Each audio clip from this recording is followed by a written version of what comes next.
Karen was denied entry to club. Turns out she was drunk, underage, and banned. The neon lights of Club Pulse buzzed like a heartbeat, casting a kaleidoscope of pinks and blues across the wet pavement. Karen, barely 19, swayed at the entrance, her blonde hair tangled from a night already spiraling out of control. Her sequin dress clung to her frame, and her mascara smudged under eyes that burned with defiance. She clutched a fake ID, its edges worn from desperate use, and thrust it toward the bouncer Marcus, whose broad shoulders blocked the velvet rope like a fortress. "Let me in," she slurred, her voice sharp with entitlement. The crowd behind her whispered, their phones glowing as they recorded the scene.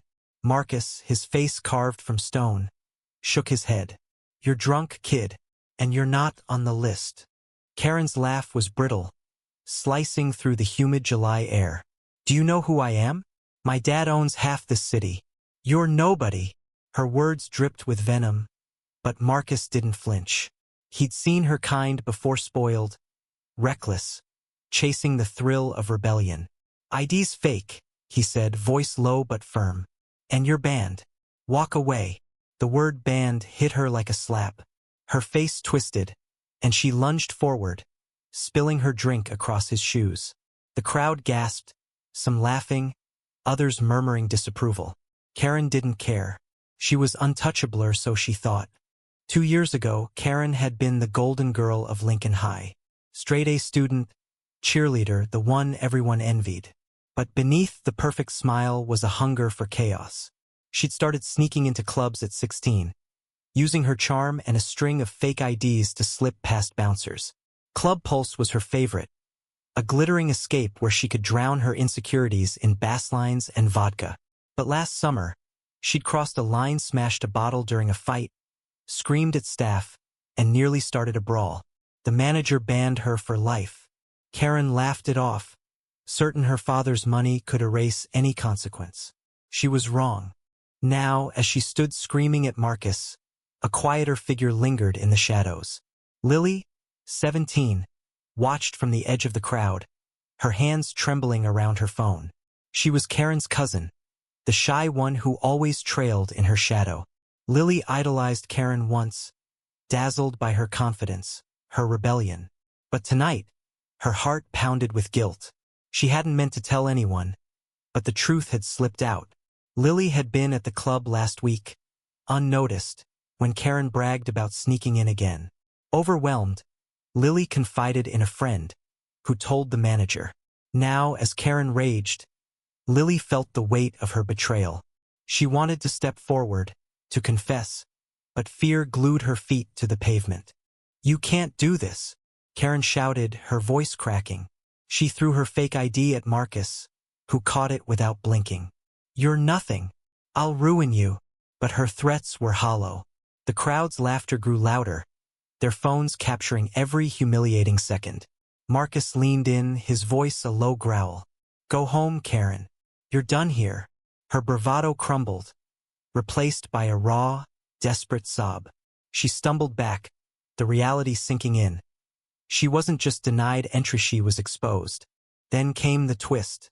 A police cruiser pulled up, its lights slicing through the neon haze.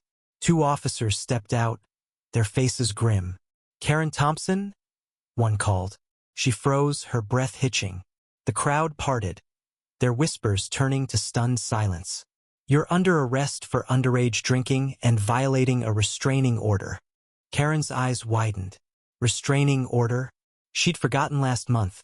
After harassing a bartender who'd reported her, the court had barred her from Club Pulse entirely. Her defiance had led her straight into a trap. As the officers cuffed her, Karen's gaze fell on Lily, still hovering in the shadows. Their eyes met, and in that moment Karen knew. Lily's tear-streaked face, her trembling lips, it was her. The cousin she'd dragged into her world of chaos had turned on her. "You," Karen whispered, her voice breaking.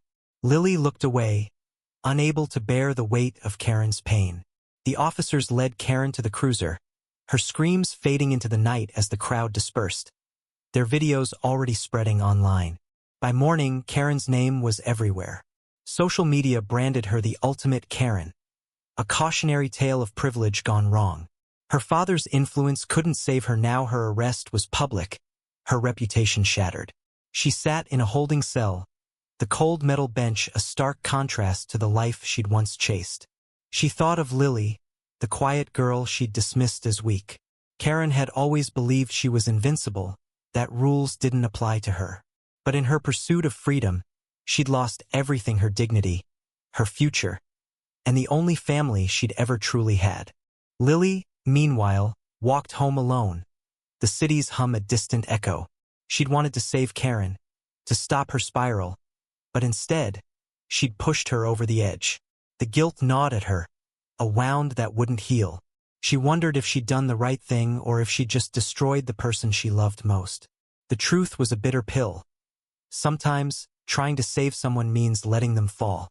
In the end, Karen's story wasn't just about a girl denied entry to a club. It was about the cost of unchecked privilege, the fragility of trust, and the painful consequences of betrayal. Her downfall was a spectacle, but it was also a mirror, reflecting the choices we make and the lines we cross. What do you think? Was Lily right to speak up, or should she have stayed silent? Share your thoughts on justice, loyalty, and the price of truth.